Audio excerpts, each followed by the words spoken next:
Hello everyone, this is Nupur Sharma and today we will be doing Geography chapter number 5 of class 8, that is Industries.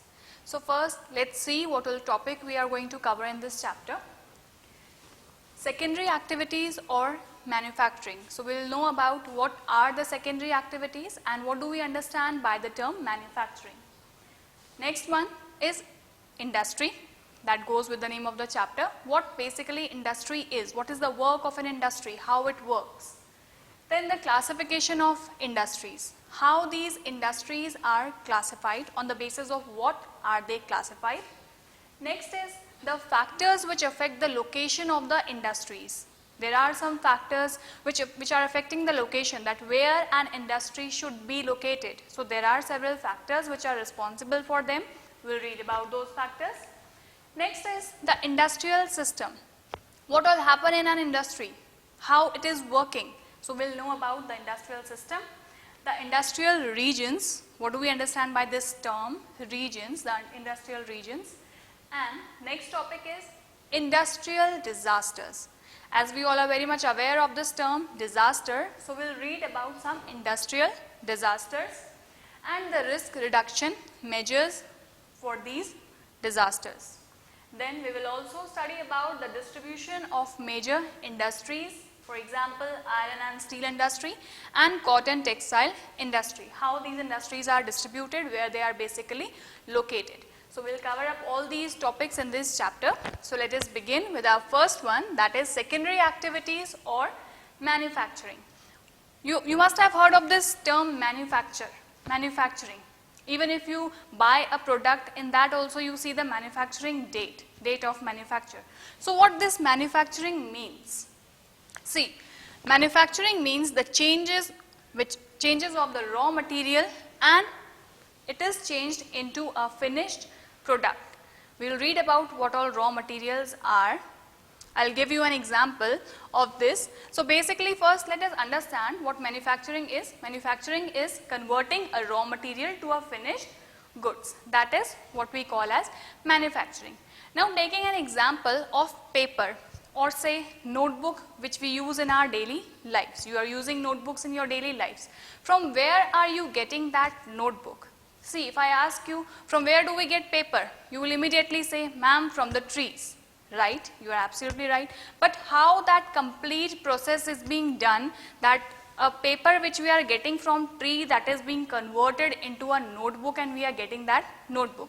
So it is going through a complete procedure. What that procedure is, let us understand that.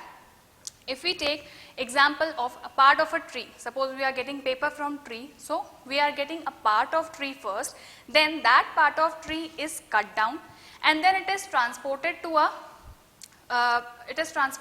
pulp mill. In that pulp mill, that wood is changed, that tree wood is changed into the tree pulp. And from that tree pulp, then it is working on the machines, then that tree pulp is converted into a paper. Then those paper are sent to the printing press, the ink is being put on them, then the lines are drawn with the help of the ink. Then they are all piled up, binded all together, and then they are sold to the markets and other places, and from that market we are getting a combined notebook. So see, we can see the complete procedure. From the tree, it has the tree which was cut down, it was first converted into the tree pulp, and then after the pulp it was then converted to a paper with the help of the machineries and then sent to the printing press for the lines, and then the final product which was made out of that wood pulp was the notebook which we received from the market. So we see all this procedure here when we are reading about the manufacturing, converting the raw material. So here the raw material was the wood pulp. That raw material was the wood pulp, which was just a pulp, and out of that raw material we got a finished product which was more valuable than that raw material, that is notebook. So this complete process is known as manufacturing. Now, what is the work of an industry? What industry do? See, when we talk about this particular term, industry, what industry is? It is an economic activity concerned with the production of goods, means economic activity in which we are using the money also, because for making an industry and for the machinery, it requires so many things. An industry requires so many things. So it is concerned with the production of the goods, means whatever the output, whatever the goods it is giving to us, the extraction of minerals or the provision of services. So all these activities are involved in the industry. Now talking about the classification of industries. Industries are classified on the basis of these three. First one is the raw material, second is the size, and third is the ownership. So when we talk about the classification of industries on the basis of these three, when we talk about raw material, as I told you right now, that raw material was the wood pulp when we talk about the notebook. So here the classification is done on these three bases. So raw material, for example, they are also classified into three different groups. One is agro-based. In agro-based industries, the raw material which we get is from the plants and the animals. Means whatever raw material we are getting from plants and animals, the agro-based industries are using those as their raw material. Then talking about another, that is marine-based industries. Marine-based means the product, the raw material which we are getting from the water. Say it aquatic plants or it be like aquatic animals, whatever product we are getting from the marine, that is known as marine-based industry. Third one is the forest-based industries, means the raw material which we are getting from the forest, that is the forest-based industry. So this is the first classification on the basis of the raw material. Then another one is the size. When we talk about the size, so size include again so many things. Size includes the amount of capital invested in creating that industry. Some capital must be required, some money must be required in making that industry. So that amount of capital which is required. Some industries are small scale industries and some are large scale industries. So what are these small scale industries? Small scale industries are those in which the capital which is required is less. It requires less amount of labor. Machineries are not required. Basically in small scale industries the work is done by hand, like pottery making or basket or weaving work. All these work are done by hand. No big machineries are required. So when no big machineries are required, that means automatically the capital will be low. The investment in that industry will be low. So that is small scale industry. And large scale industry means the industries which require a large area of land. Then in building up that industry, a large amount of capital is required. Then if the industry is large, then a large amount of labor is required. So these kind of industries is known as large scale industry, and it also requires many big machineries on it. So these are the small scale and the large scale industries. We are talking about the size. It also depends on the volume of production, means how much a thing has been produced. It is been produced in a less amount or it has been produced in the more amount. So again, the third one is the ownership, means industries are also classified on the basis of the ownership, means who is owning that industry. So one is the private sector. Private sector means suppose there is an individual who is having a lot of money and he wants to open an industry. So that is a private sector industry which is owned by an individual or say a group of individual together. They invested together and opened an industry. So that kind of industry is known as the private sector industry. The another one is the state owned or public sector, which is owned by the government. There are some industries which are owned by the government. They are known as the public sector industries. Then there are some industries which are joint sector and cooperative sector. Joint sector means some industries are like government is also involved in those industries and some individual or group of individual, both are involved in that industry. So these industries are known as the joint sector industries. And the last one is the cooperative sector. Cooperative sector is the sector where the person who may be the producer of the goods, producer of the raw material, that person is owning the industry. So hence this way this is divided into three: the raw materials, the size and ownership. So the industries are classified in these three bases. The next topic is the factors affecting the location of industry. Whenever a person is thinking to open an industry, there are so many things that he has to keep in mind. He can't open an industry in any place. So there are certain factors which are important to keep in mind, then only an industry which will be open will be a success. What are these factors now? The availability of raw material means the area where the person is thinking to open an industry. The first thing which he should know is whether at that place raw material which he requires for his industry is available or not. If it is too far from a place where he has to get that raw material, then definitely his expenses will be increased, because if the raw material he is getting from far away place, he has to pay for his transportation as well. So it will take a lot of money. So a person who want to open an industry have to keep this in mind, that the availability of raw material must be there nearby in the area where the person wants to open the industry. The second thing, land. Land should be available. Water should be available nearby places. If there is an industrial area, water must be there in the nearby places. Labor. Another important point, if there will be no labor, or if a labor will be living at a far away distance, so he will not come to that industry to work, because again he will also have to pay for his transportation. So before opening an industry, one must think of the labor, that whether labor will be available for work or not. Another thing, power supply. Power supply must also be there. Capital. Investment of capital should also be taken care of. Transport. Wherever the person is opening an industry, he must be well aware that whether some transport facility is there or not. If there will not be a transport facility, how that person will bring his raw material, or how the labor will come to that place. So this thing is also very important, to take care of the transportation. And another thing is the market.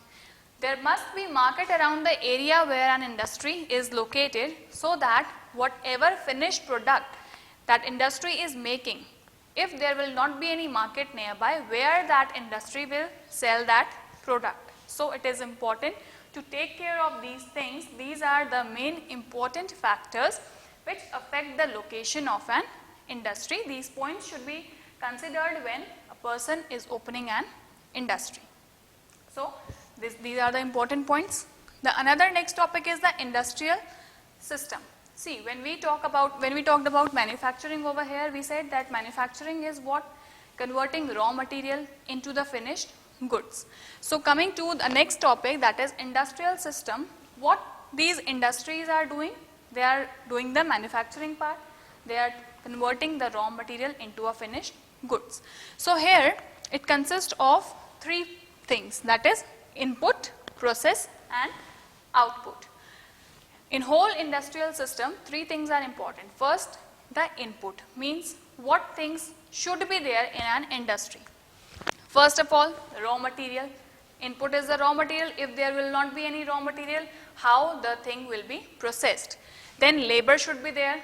To convert the things into a finished good, a person require labor. A person alone can't do all the work all alone. The cost of land is important, the transport, power and the other infrastructure. So all these comes under the input, the first. Then the next one is the process.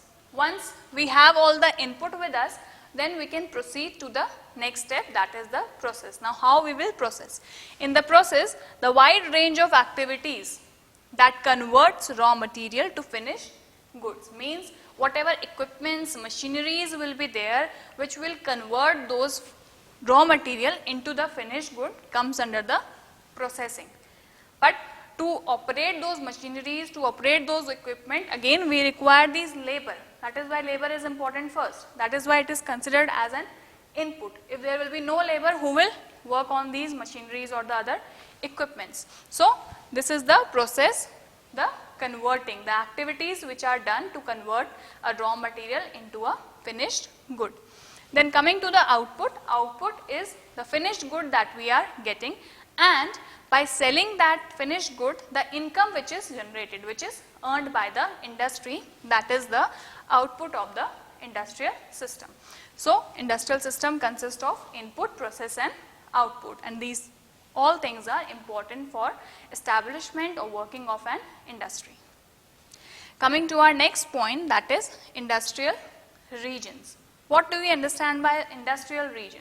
Regions, you all know, region mean place. So, what industrial region is? Industrial region consists of, it is that region which emerge when number of industries locate close to each other, and they also share each other benefits, some common benefits with each other when they are located or nearby. So, basically a place where so many industries are located nearby together, and they are also helping one another in some or the other way, taking the benefits from one another. That kind of region is known as the industrial region.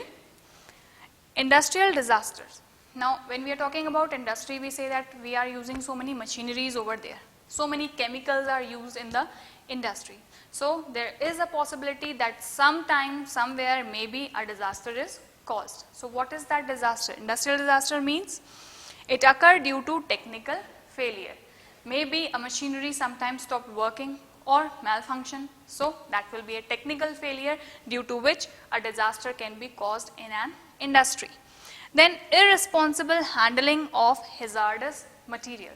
In an industry, there are so many materials, and if the people working over there in the industry, they will not take care of this thing, that those materials, whether they are kept in a proper shelf, where they must be kept in such a way that it should not fall down or it should not harm any person. So, these things are very important. So, one must be aware and one must take care of these things, that whatever materials are there in the industry, they should be kept in a proper way so that they could be saved from the disaster. Now, when we talk about the disaster, so there might be some measures due to which we can save ourselves, some risk reduction measures which can save lives of the people. So, what are that risk reduction measures? See, there are so many risk reduction measures that can be done when we are talking about an industry. Densely populated residential areas should be separated far away from the industrial areas. Means when an industry is being opened, so one must take care of this thing, that it should not be in an area which is densely populated. Why? Because due to any reason, if somehow some disaster is occurred, at least people living over there should not suffer. So, there should not be a maximum populated area where the industry is located. Then another thing, the people working in industry must be aware of storage of the toxin or hazardous substances.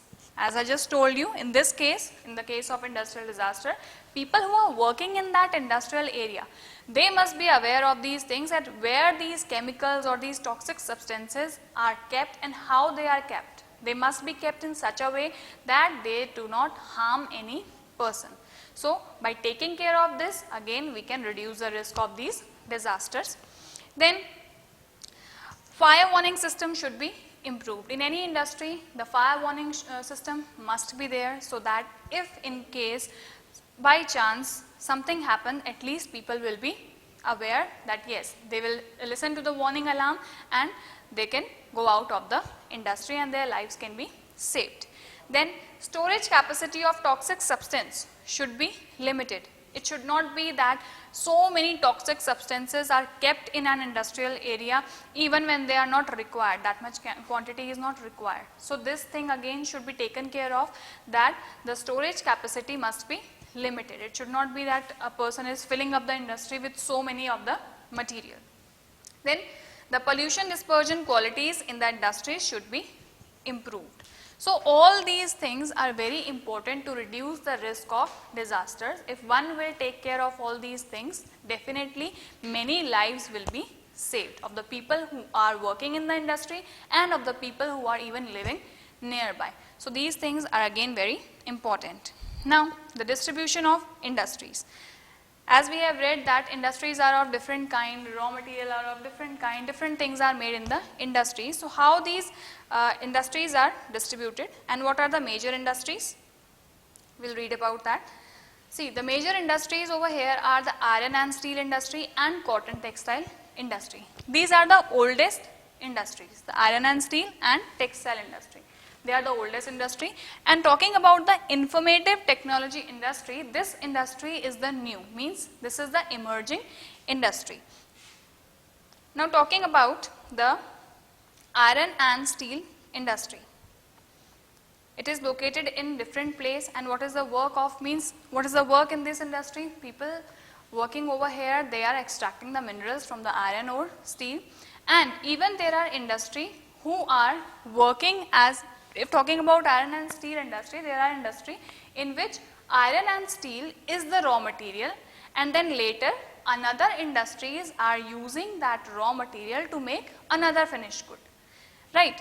Talking about iron and steel, so if we see one level of iron and steel industry, one level is when they are extracting the minerals from the iron ores and making their products over there. Suppose talking about automobile industry, who are making cars.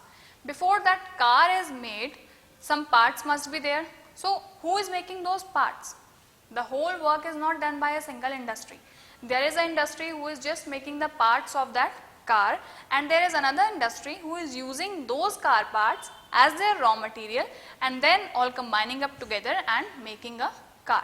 So iron and steel industry work in different levels, means at one level where they are using the iron ore and extracting mineral, that is their raw material, and another level where the raw material is the finished product of one industry. They are situated in different areas. Same as the cotton textile industry. If we talk about the cotton textile industry, the cotton, wool, silk, all these things are the raw material, and we are getting these from different sources. Silk is, we are getting from the silkworm, then cotton from the cotton plant, so they are the raw material, and then later these cotton textile industries are using it to make cloth. They are doing spinning, weaving, and then it is turned into a cloth and then sell to a market, and then we are getting these products as the finished goods. So one more thing which we must understand is that the value of the finished good is more important than the value of the raw material. Why? Because the finished good is going through so many processes. It is using the labor, it is using land, it is using electricity, it is using machinery, and then we are getting that finished good. And that is why the value of that finished good is more than that of the raw material. So I hope you all understood this chapter. Thank you everyone.